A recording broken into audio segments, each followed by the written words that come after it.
Κάτι δείχνει στον πάγκο της Κωνσταντίνας. Ο Παπασταθόπουλος θέλει να γυρίσει ο Γκέκας. 1-1! Σοκράτης! Παπασταθόπουλος δεν θα την απόφαση.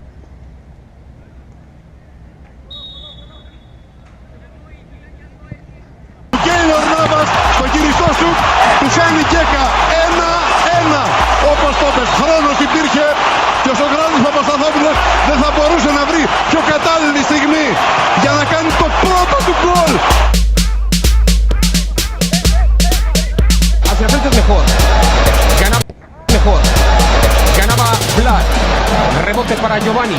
Va contra Blin. Disparo. ¡Gol!